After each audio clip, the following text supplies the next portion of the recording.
it feels really good. And I come back more energized. So I'm trying to do that at least 3 times a week at the moment. Power to Live More with Joe Dodds. Welcome to the Power to Live More podcast, all about productivity, organisation, well-being, energy and resilience.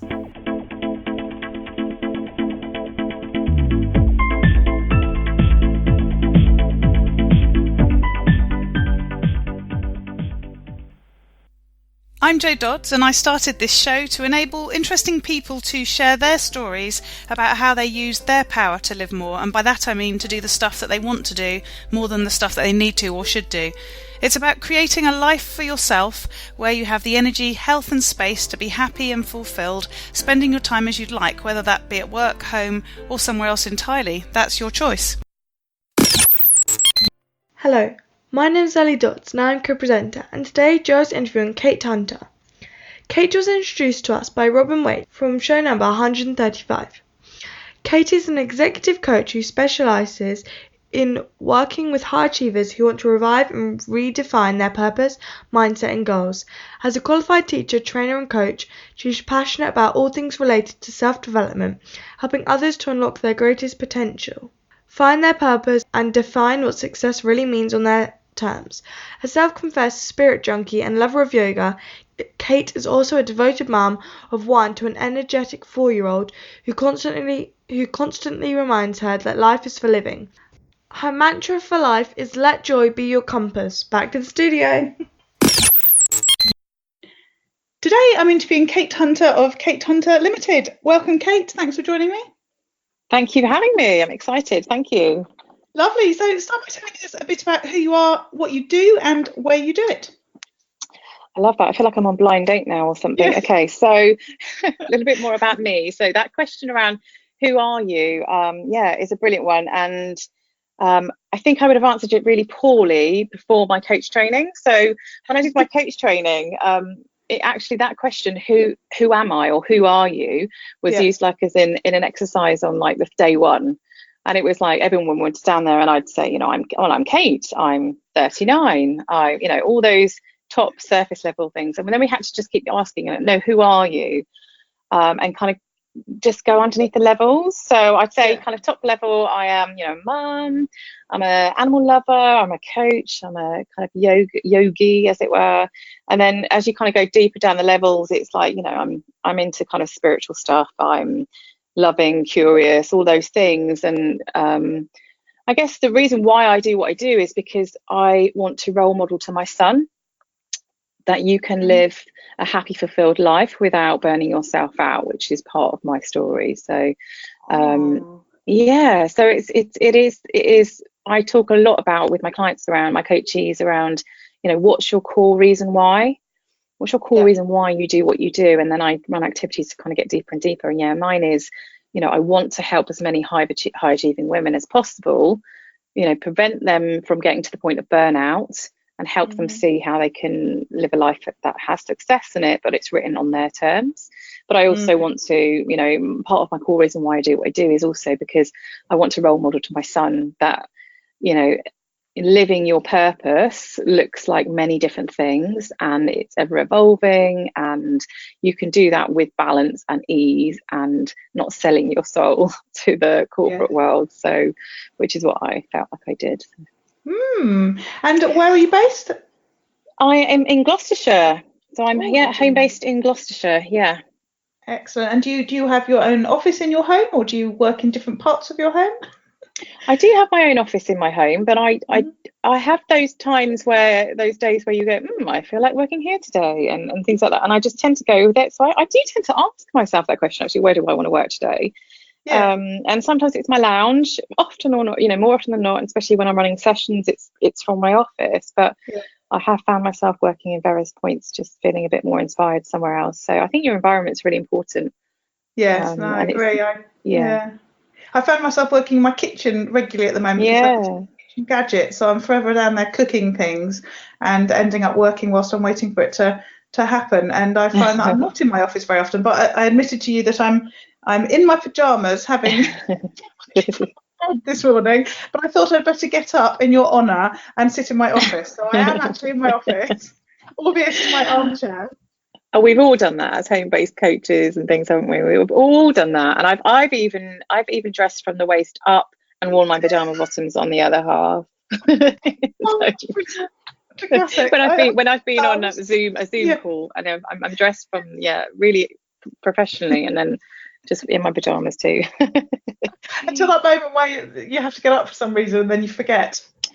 Well, there was a funny story related to that. Yes, I did manage to do that on a group Zoom call once. Luckily, I wasn't leading it, but my son had called me and I said, "Excuse me, I've just got to go and see to him." And I left the room, forgetting that as I was walking away from the screen, everybody would see these big stripy pajama bottoms.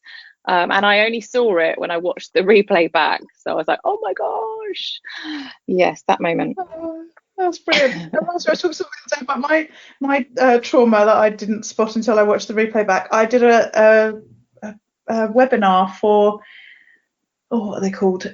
Hey Summit, and we were using Zoom, and I do use Zoom more often now, but I hadn't used it very much at the time, and I wasn't really obviously thinking straight, and I switched the video off so I couldn't see myself, but I didn't actually switch the camera off.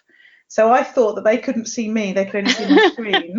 And I spent the whole 45 minutes not looking at them, or, looking engaging or speaking in a speaking sort of way, because I just thought it was audio. Watched it back, but I realised that you could see me at the side of the screen, actually not paying any attention to my audience the whole way through. Oh, well, there we go. We live and learn. I didn't really promote that one. It was not one of my finest moments, but there we go. Anyway. So you linked to your story, you have talked very much about living on purpose and being a role model to your son, because of the sort of stuff that's happened within your life and all that sort of thing. So take us back a bit. Like, why are you now doing what you do based on what happened in the past? So in a nutshell, it's quite a long story, but I was a perfectionist. And I had built all these, bars for myself, all these self-limiting beliefs, all these, it was pretty much a prison for myself. My standards were extremely high, and I was extremely harsh on myself. And I did various roles, and there came a point in my life where, when was it, 2012? A number of factors in my life kind of all headed to this perfect storm. So there was a lot of personal stress going on in many, many different ways. I was actually poorly as well, and I'd taken on this really big job, and it was going against my values, and I was having to do things I didn't want to do. And so it was the perfect storm, but it culminated with me, being absolutely burnt out. So I was having panic attacks, and I wasn't sleeping, and those panic attacks got so bad that I barely got out the house. It got to that point where it was so bad that every time I would, the way anxiety works, obviously in that state, in panic, obviously your body is in fight or flight, and it starts mapping the last places where you had that panic attack, and then it driving was then a big thing, and I would have panic attacks whilst driving. And so it was absolutely horrendous, and it brought me to my knees, and I'm forever thankful for that, because the learning that I got from that experience was just phenomenal, and it made me completely pivot my whole life and my whole belief system. And I did a lot of work. I had a lot of hypnotherapy, counselling, I had coaching, I had everything under the sun to address what needed to be addressed years before that. So I had let myself go to the worst point possible, and I now believe that I can help high achievers, as I was a high achiever. I still am a high achiever, but help them get to help them before they get to that critical point where everything comes tumbling down, because the journey back up from that is a lot longer and a lot harder than if you can deal with things sooner. So interesting. So 2012 for me was where this business came from, because I had lots of things happen too, although slightly different to you. I didn't sort of have the anxiety thing, but I did have a seizure, and I had sort of lots of family sort of deaths and cancer and all that sort of stuff going on. So a big change for me, and I've sort of joked since that, if we could teach our children what we sort of now know, that would make, the next 20 years before they get to the stage that we were at, if you like, better for them. But I say I joke about it because ultimately, the young don't want to know what the old people know in terms of that sort of stuff. And you have, to a certain extent, got to live through those things to understand and make those changes and everything else. And so, listening to you sort of identifying with what you've said because of, scenarios I've been through and where I am now in what I teach and everything else, the sort of $1 million question for us both and people in a similar situation to us is, how do we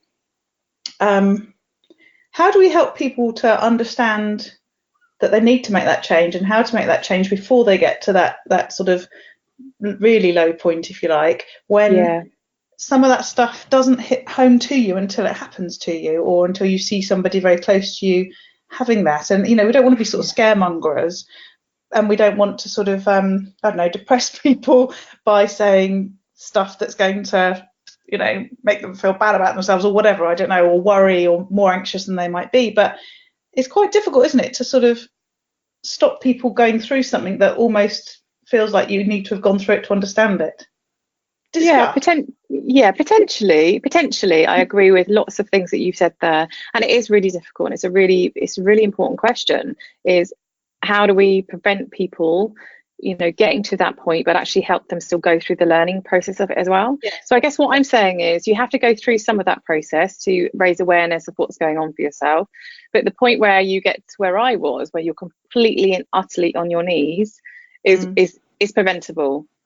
So there were, if I look back, there were various points in my life where I went through things where, had I had the right intervention, or somebody say to me, enough is enough with this, you need a little bit of help with your perfectionism, talk to me about that, tell me more about how, what's been going on for you. Well, secretly I'd had panic attacks for years previously in various situations, which I just put down to asthma, which just sounds bonkers saying now, but I knew it wasn't. But it was easier to say, oh, it's just some asthma issues with breathing and things. I just need to go and sort myself out. So I think your gut tells you a lot. So I think as that individual, as that high achiever, they've started noticing some of the symptoms. And I will say to people, think about, your sleep is obviously a core important piece of your well-being. If you're not sleeping properly, it's often to do with stuff going on in your mind, or with your health, or whatever it is. So your body's going to give you some symptoms, and it could be feelings of anxiety. Well, some people don't actually know what anxiety is until they've started to talk about it.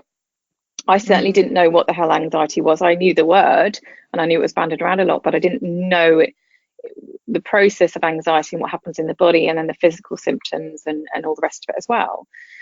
So if people are saying they feel like they've got a knot in their chest, or it's hard to breathe, or it's these are all symptoms, as is listening to your family members and your friends who are sort of saying you seem a little bit stressed at the moment, or you don't seem yourself.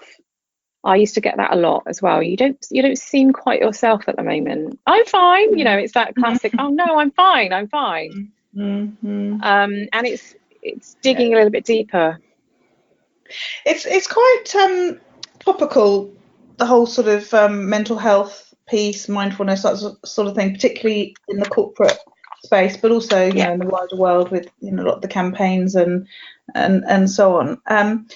But I do sometimes think, a bit like you've just identified, that there's a lot of sort of top level talk, but actually the detail of how to spot it, deal with it, understand that you've got a problem with it, all of that stuff, I don't think is still anywhere near clear. And just those little sort of tips that you've given already, I think is really helpful stuff for people, seeing people close to them going through those sorts of things.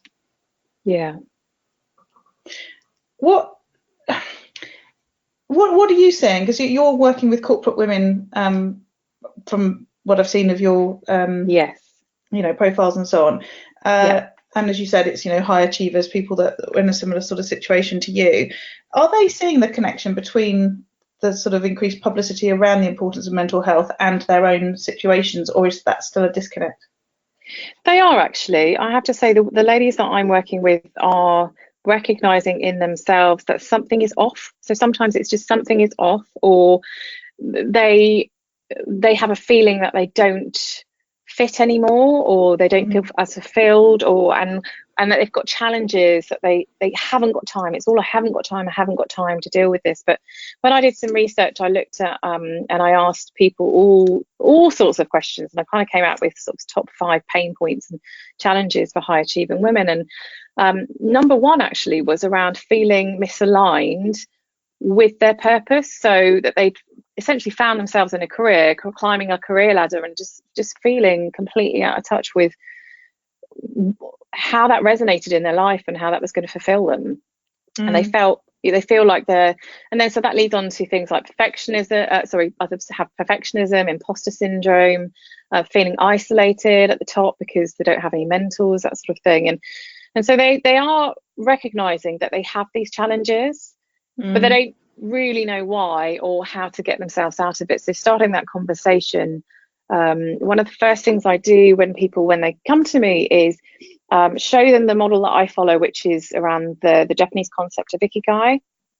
And that is, so for the listeners, people who listen to me talk, on my social media and things like that will be familiar that I absolutely love this concept. So Japanese concept of Icky Guy is essentially your purpose, your reason for being, your reason for getting out of bed in the morning. And they have this concept or this belief around Icky Guy that it's ever evolving throughout your life, and it's part of your responsibility to check in with that Icky Guy and understand what it is now. And what's important in that is understanding the elements that go into Icky Guy. So I will share with you, Joe, after, so you can kind of maybe share this on the podcast notes, that there's a diagram that goes with this, and it's a Venn diagram. So if you imagine the word Icky Guy in the center, and then you've got the Venn diagram. So there's 4 circles that then intersect in the middle where the word Icky Guy is. So I've color coded these. So there's a pink section called passion and what you love. There's an aqua section, which is around the mission and what the world needs. So that's your kind of it's for some people it's a bit more spiritual, or it's it's a belief that the people should live a certain way, or an environmental thing, or whatever it is. It's more of what the world needs, and it's about giving back. It's your vocation. So, and in that section, it's about what you can be paid for, because all of this needs to be supported by being able to live in a certain way too. And then there's the black section, which is your profession and your experience and what you're good at. So what I'm finding when I have this conversation with my high achieving women, and I do work with men too, but high achieving women is kind of the core main kind of coaches that come to me. We look at all of this, and I ask them to tell me about their current reality and where they sit in this sort of field of Icky Guy, and they just look at the yellow and the black, which is the profession and vocation. They're like, that's where I am. I don't do what I love anymore. I've climbed the ranks so high that where I began is so far from where I am right now that I don't do what I love anymore. I don't have the passion left in me in my role, and that's a problem. And also I don't have a mission around that. I don't know what my mission is for the world anymore. I didn't even know that was, they almost seek permission to explore that again. Is that even possible, to do something that would give me that passion and that fulfillment and that sense of giving back to the world? Whereas we believe we've kind of been conditioned to, you do a job, you do it really well, you climb the ranks, you earn more money, you get a higher job grade, and you do it within your strengths and your skills, and you continue to do the same thing. Whereas Icky Guy, as I say, is ever evolving. So it's really important that we kind of check in with that when we feel off, when we're not sleeping properly, when we feel out of balance and like the love has gone from what we do, and maybe stress levels are really high, and it's just taking that pause to say, what do I love doing? What else do I want? What's the reason why I do what I do? What are my strengths now? What are my values now? What do I believe the world needs more of? What can I give? All those kind of important questions help you to understand and discover what your Icky Guy is. And that's what I help them do, is go back to ground level and work out what it is that they could be doing. And sometimes that's just a pivot within their existing role, or doing more outside of their work in a certain area. Sometimes it's a shift within the career that they're in. So they're still working where they're working, but it's doing something else within that remit. Or sometimes it is shaping a whole new path. And to be honest, that's what is really exciting about the work that I'm doing, is for some of my ladies, it really is, wow, this is life-changing stuff. And they go from being almost at burnout to redefining. So one of my programs is called Revive and Redefine, because they're reviving who they are and who they understand themselves to be, but they're redefining what they want for the future. So I'm really passionate about people living life on their terms and redefining what success is on their terms, because we have the ability to do that. And I certainly, for a number of years, as I say, put myself in that prison where none of this was possible. And weirdly, my Icky Guy is helping other people find theirs. So who knew? Yeah. I do wonder if the changing face of the corporate world in terms of career development will help this in the future. In that structures in organisations that are becoming flatter. So in the old days, the way forwards was to go up and up and up and become more senior and nearer the top of the company, as it were, and all that sort of stuff. And those career ladders are going away to a certain extent. And also all the talk about, the younger people, the millennials, wanting more meaning in their roles. And so whether, the world changing and people wanting something different already will mean that in the future it's more normal, if you like, to be doing this. I think we're really lucky to be working for ourselves because we have much more control over this, albeit we have to eat. But in the corporate world, there's a natural tendency to feel you haven't got control over what you're doing. But, of course you do. It's just in a different way, isn't it? It is. It really is. And, in the corporate world, when you have been living and breathing that for a number of years, as I had, which was sort of 14 years, you really don't believe it's possible to step outside of that. And it's a really scary thought. And so everything that is driving you within your career is based on fear. So a lot of what I talk about with my clients is really kind of calling out where they're making decisions from a place of fear, or whether they're doing, making decisions from a place of, balance and ease and considering all the options and, stepping outside of and exploring, getting curious is the other thing. Getting curious of all the possibilities that could happen. So let's just explore that. No one's saying you have to make a decision on this, but let's explore that route as an option.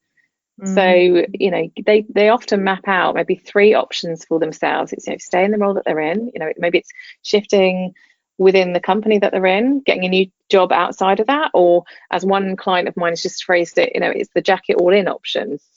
So for her, it's, escaping all of that and doing what I really want to do. Yeah. So how do you work with your clients? What do your days look like?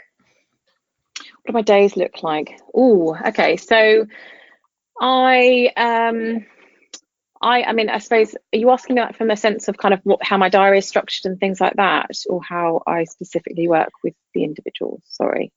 I was thinking about your diary and how you structure it, but the other answer is fine too. You could do both, or just one. But I'll do a bit of both then. I'll do a bit of both. So my diary, so I've put a lot of effort into shaping my diary to work in the way that suits me and my son. So I'm a single mum, and part of my reason why I do what I do, as I said, is my son, and I really want to be around to do the school runs and things like that. So I've put a lot of boundaries in place to ensure that I can do at least 3 or 4 of those school runs in the morning and at least 3 or 4 of the pickups in the afternoon. So this morning, for example, walking is a kind of goal of mine at the moment, to bring back some walking into my life for well-being and for exercise and all the rest of it. So I dropped him off 8:45, and then I did what I call a walk and talk. So that is speaking with a fellow coach, actually. We made a date the other day, and we agreed, it would just be this after school run, and we walk and talk. So she was actually ended up coaching me a little bit, which is wonderful, and I did a bit of coaching with her. But you're walking the whole time, so you're out in the fresh air. I've got some nice-ish views, and it feels really good. And I come back more energized. So I'm trying to do that at least 3 times a week at the moment. So the walk is important. I then have clients usually in the morning, and then one slot in the afternoon, and then I've got things like this, so the podcast and kind of just general bits and pieces too. And I will structure things so I will also check in with myself and how I am and what I need. So I'm very open with see the fact that I've suffered with anxiety in the past, and I believe in being authentic and sharing that with my clients too, because I don't want to come across as this coach that, yes, I have expertise in coaching, and my coaching is, I'm really passionate about it, and that's where my strength is, but I'm also a human being. And, about a month ago, I started to feel that level of anxiety simmering. And so what I share with people is how I then can check in with that. So what do I actually need today? I really need to clear my diary this morning. Okay, right. So how am I going to do that? What do I need to do instead of my work this morning? I need to get out in the fresh air. I need to go and do some yoga. I need to. So I do, and that's the wonderful thing again about working for yourself is having that capacity to check in, and then use the tools that you use with your clients. We can be notorious as coaches to have all this knowledge and all these tools and ways of supporting people and not applying them to ourselves. So that's one thing I'm kind of really strong on is checking in with myself and say, come on, right, what do I need? I need to do this. I'm in control of that. I'm responsible for that. And that means that I'm in a much better place for coaching my clients. So days are just sort of structured, generally speaking, in that way, but with a lot of flexibility too. I think, as you say, that's a really good point to sort of have that self-awareness. It's something that I do talk about quite a lot because, as you say, we're very good at talking to our customers, clients, pitchees, whoever we're working with about the things that we are expert in, that we teach and everything else, and we don't always apply that to ourselves. I mean, one of the things I talk about doing things with ease, doing the things that you want to do and not doing the things that you should do or you have to do. And then every so often I look at my diary and I think, really, why have I put all these things in that I don't want to do, or that don't really get me motivated, but I'm sort of doing them because I feel obliged? Why am I doing that? So we all fall into that trap quite easily, don't we, of not following our own advice. And it's funny, I don't know why we do that, because we, as you say, we have all the tools and we have all the, we can knock out our clients' excuses easily, can't we? Build our own quite well. But that's why I'll always say to my coachees is I will always have a coach, because at the end of the day, there is nothing quite like being held accountable by another human being, because we will not do that to the same degree for ourselves. We just won't. It's just wired in there somehow. Having somebody else, and you've only got to look at how athletes, the team around them, and all the rest of it to know that it works. It really works. Yes, absolutely.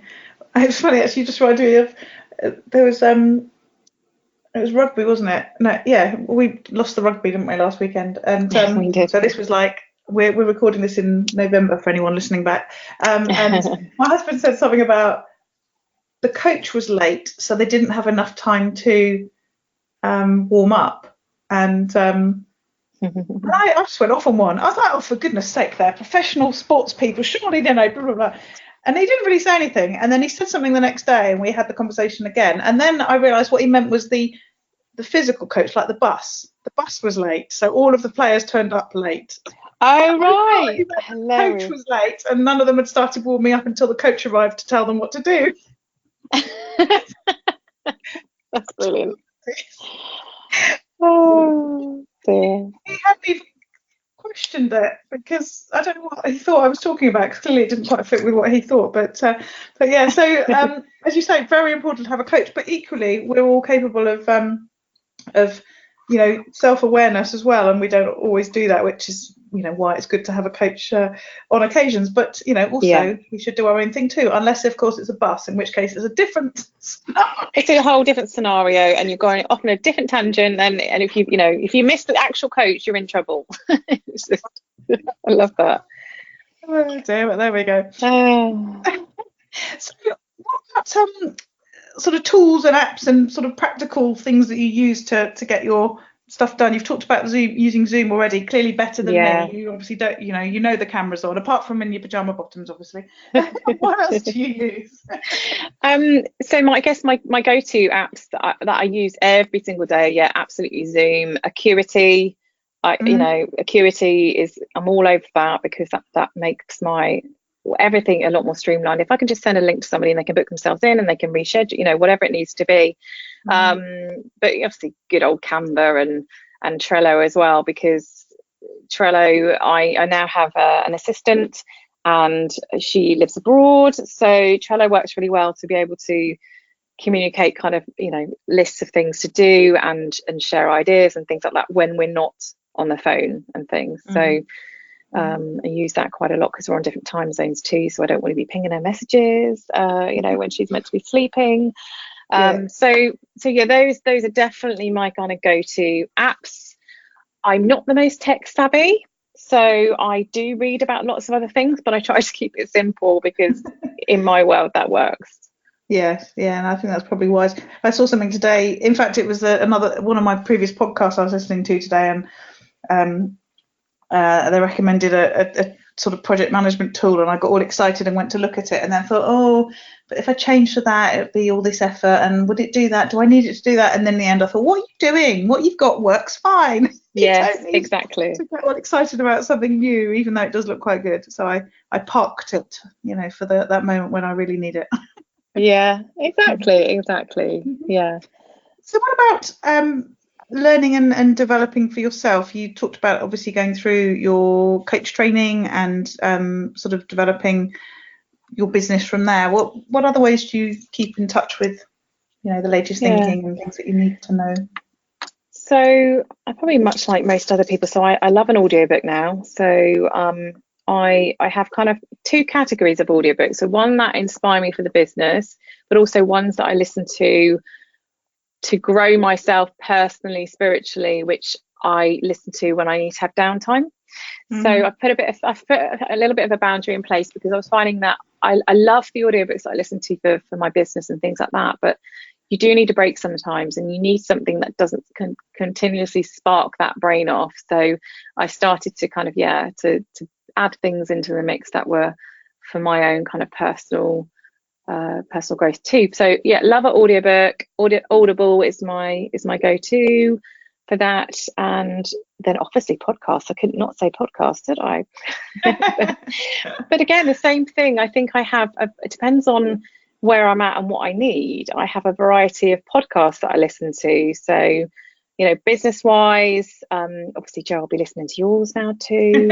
But and I have listened to one this morning of yours, which was just fabulous, around the kind of the brain, the importance of the brain and health and things like that as well. That was the one I was listening to as well. So was it? There we go. That's the one that just finishes without me saying anything at the end by mistake, and I don't know why. So by the time anyone else listens to that one, that's just probably there you go. So no, it was fabulous. I listened to Robin Waite's the Fearless Business podcast as well. As you know, Joe, I work with Robin, but I still the different guests that he gets on are just brilliant. Anna Parker Naples, her podcast is called Entrepreneurs Get Visible, and she just sort of does short snippets of things, not always with guests, but sometimes herself. And I like those short bursts sometimes. Sometimes you haven't got enough time to listen to a whole podcast, but you could listen to kind of like little bite-sized things, and then Lewis Howes' The School of Greatness. Oh, I love Lewis. I met him many years ago. I got a hug from Lewis. I Did remember you? that. I'll get you. Yeah, it's really cool. When he wasn't famous, when he was just starting out.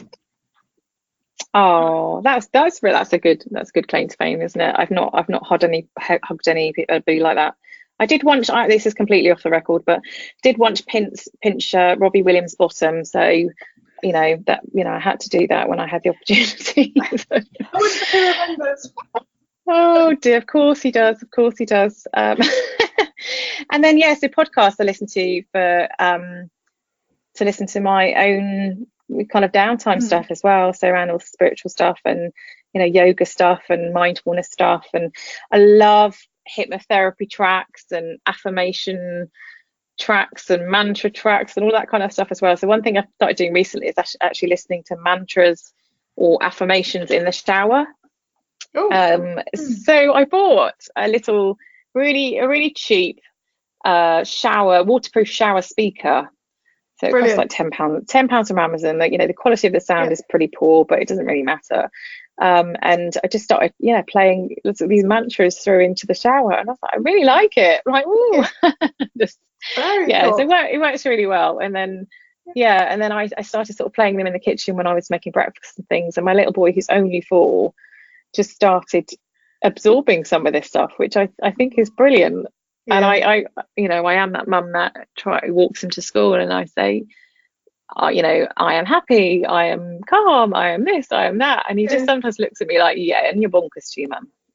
just get into the one. But he's only 4, so he lets me get away with it a little bit more at the moment.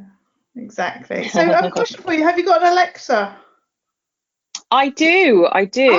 So I have a recommendation for you. I don't listen to it every morning, but there is somebody called Kate Cocker, and she's Kate Cocker on Volley FM, and it's a skill on Alexa. And if you set it up by using the app on your phone, when you say, I think I have got Alexa switched off, so I can say it now. And you can say, Alexa, play daily briefing, and it plays whatever. So I get the weather, and I get Kate Cocker on Volley FM. In fact, I should get on the show, shouldn't I, sometime?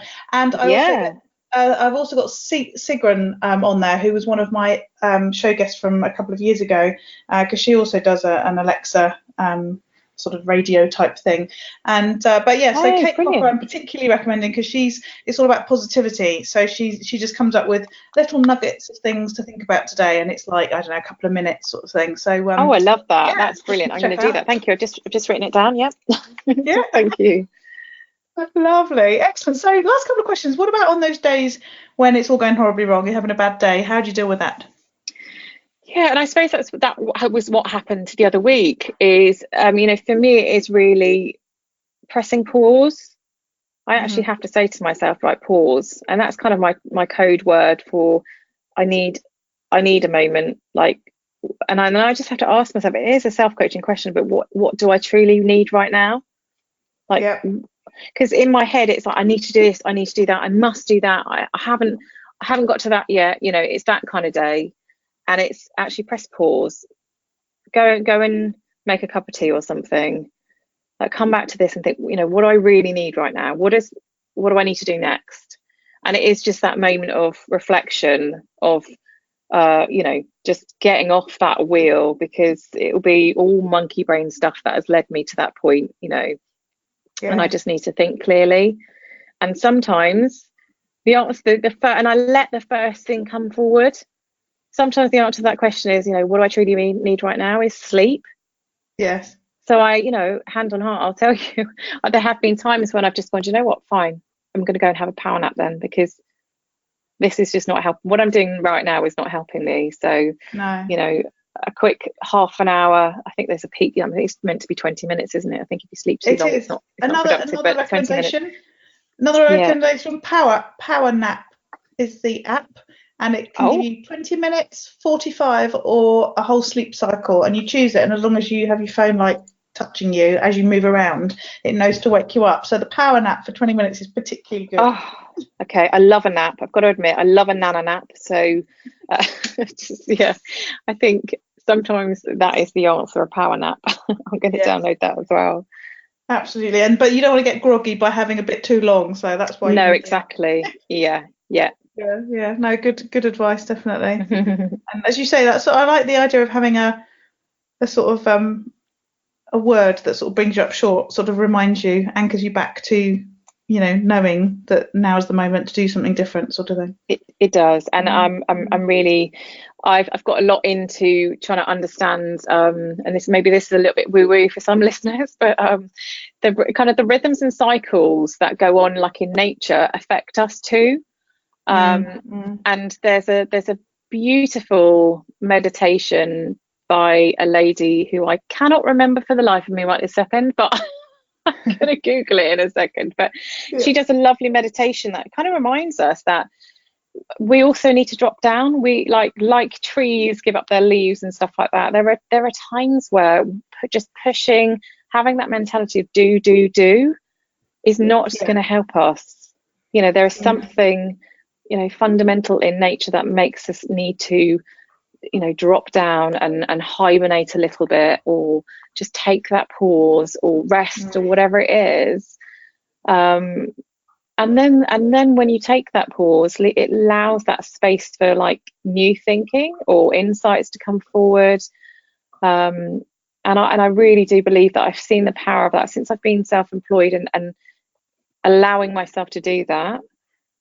It is really beneficial, and there's never been a point where I've thought, oh my God, I so should have pushed through and done X, Y, and Z. No, it's just not. No, yeah. And so lastly, those days where you get to live more, where you've done the things that you really want to do, and you've done less of the things that you feel you should do or you have to do, what do those days look like for you? Oh, and I think it's a beautiful question. It's like, actually, I've had cuddles with my little boy in the morning without rushing, without thinking, right, must get up now, do breakfast, get into that kind of to-do list. It's like just having just lovely cuddles. I've been for a walk. I've had sort of really productive sessions with my coaching clients. I spent time with family and friends, and it's that learning for me. It's in my DNA. Obviously went into teaching and learning and development and all of that kind of stuff as well, but I've learned something new. So if I can go for a walk, it's been in nature a little bit or something like that. I've eaten well. And you just kind of go to bed like just feeling full, but in a good way, in like full heart, full mind, doing your kind of gratitude thing, which I really believe in as well. And just feeling peaceful, I guess. And that's to me, that is living more, and that is success, is consistently having that. Absolutely. Thank you. Really, really like that. Thanks. So thank you for joining me, and tell people how they can get in touch with you and find out more about you. So I'm on LinkedIn quite a lot. So you can get in touch with me on LinkedIn. It's just Kate Hunter, Executive Coach. They can find me over on Facebook. I also have a private Facebook group called The Lounge for High Achieving Females. And just get in touch through the website. So Kate Hunter Limited, Kate at kate-hunter.com is my email address as well. So there's a variety of ways, but LinkedIn is often where I hang out the most at the moment. And I'd love to hear from anyone who sort of this has resonated with, or if they've got any questions about anything I've said, then kind of welcome people to reach out. Brilliant. Thanks, Kate. Thank you. Thanks for having me. All this information is available in the show notes. If you go to powertolivemore.com/143, then you'll find them there. And this week I just want to talk a little bit about overwhelm and getting things back on track.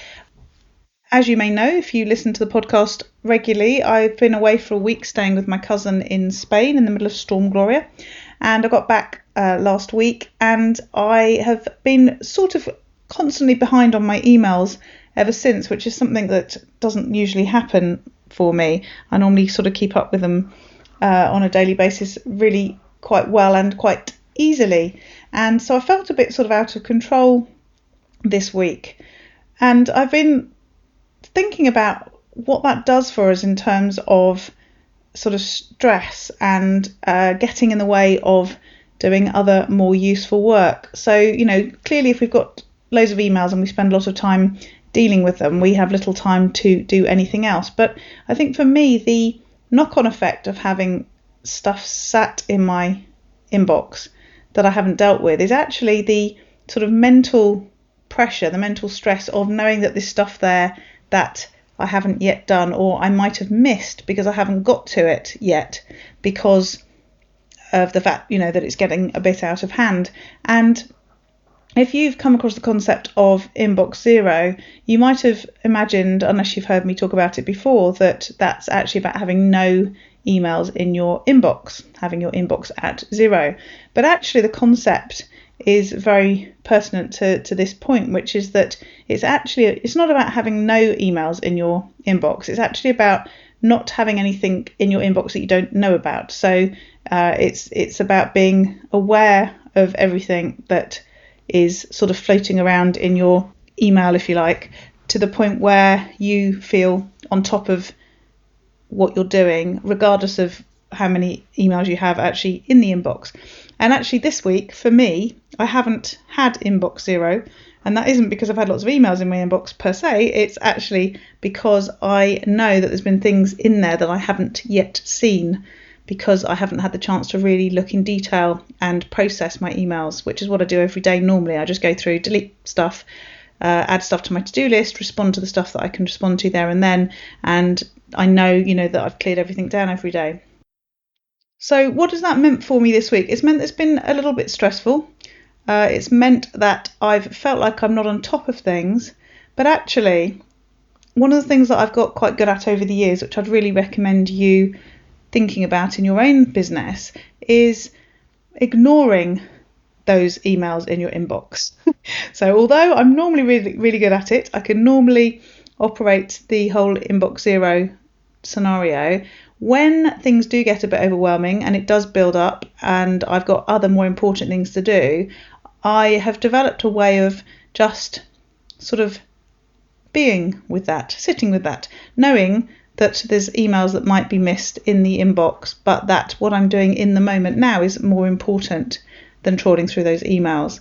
And that just reminds me how important it is to have some form of recording the things that you need to do. So in my case, I use a to-do list, as well as having a vision of where you're going and what you need to do to get there, so that you do work on the things that you take you towards that vision, regardless of other stuff going on, overwhelm and so on. But also very much about routines and systems that you set up for yourself. So I, as I said, have been a bit overwhelmed this week. I'm feeling like my email's a bit out of control, but I have also consistently posted my podcast, published my podcast, sent my newsletter, done the work that I need to do for Engage for Success, done some networking. I've set up a speaking gig and organised a couple of networking events to attend in the coming months, which are part of my content marketing and networking plan for 2020. And so because I've got that vision and I have got the measures in place for that, so if you remember, I don't particularly set specific goals, but I do create a vision and a plan for sort of how to move towards that vision, and I'm measuring certain milestones within that, if you like. That's driven some work this week that has moved me forwards and actually got me doing the things that I need to do, even during this sort of period of feeling a bit out of control in terms of my email and so on. So I do think it's a good reminder of ensuring that we're focusing on the important things, but also things like having to-do lists, so that you know what those important things are, but also being kind to ourselves and sort of riding out those times when things aren't going quite as well as they normally are. So, I know my email will be fine by the end of this week because I've got a couple of days in the office, and I haven't had that early in the week because I've been off singing and going to networking events and various other things. So I knew that this week was going to be a bit like this, but I also know that I got stuck into some stuff today. I'm out and about a bit tomorrow, but then on Friday I've got a chunk of time to really get back on track. But I also, know that with the sort of positive thought that I have achieved some of the key things that are really important in terms of moving my business forwards into 2020 as well. So what are my 3 top tips from that? I think the first one is about being really clear about where you're going, what your vision is, and that sort of general direction, so that as you do things, you can keep sort of gradually, baby steps moving towards whatever that vision is, even if there's a lot going on and you can't do the big work, the big projects that you want to do to take you there. You can still take those small actions. Secondly, have some way of being clear about your to-do list. So use a tool I use, Todoist, which is really simple but also very sophisticated if you want it to be. So I can really flex it to suit what I'm doing. So find one that suits you. I think I've posted something on social media this week about the top to-do list apps. If you're interested in that link and you haven't found it, then please do get in touch and I will send that on to you. Email me, joe@powertolivemore.com. And then the third one is about being kind to yourself. Just know that there's ebbs and flows of your business and your life and the activity that you're involved in, and that sometimes you do have some periods of overwhelm where you've just got too much going on, but that will pass. And so just don't worry too much about it, and actually think about how you can do the most important things and not worry about some of that sort of detail that's less important until you've got more of that time to be able to do that. But then of course, the bigger picture is how can you think about automating it, outsourcing it and so on, so that perhaps you don't have to do that in future. And in fact, part of the reason I'm recording this outro today earlier than normal is that I've just gone through a process of outsourcing some of my podcast processing to one of my virtual assistants, and this is part of it. I've now got a deadline for this in order for her to take on her bit of it on a Thursday, and so I've got to record this on a Wednesday rather than have my flexible moving deadline because I know it's me that's being impacted, only me, if I don't do it on time. And this has now got somebody else in the mix, but also it's taking away quite a lot of the work from me. And the other thing is about, as I said, automation, other ways that things can get done without you actually having to do them because they're being done in the background by a system using perhaps something like Zapier or if this then that, IFTTT, or some other way of processing whatever that task is. And on that note, just a reminder that I'm running a webinar next Monday. That's Monday the 3rd of February at 12:30, and it's part of my monthly webinar series that I kicked off for this year. So it's the second one, and we're talking about how you can use automation in your business to save time and increase profit. If you'd like to join me on Monday, then please go to powertolivemore.com/next webinar, and that will take you either to the registration so that you can join live on Monday, or if that's passed already, it'll take you to the recording, which is available for a week before it goes into the membership site. If it's already disappeared and you're interested in that and you want to find out more, then you could join the membership, which is at powertolivemore.com/get-calm. And again, the show notes for this week's show are at powertolivemore.com/143. And we look forward to speaking to you next week. Use your power to live more.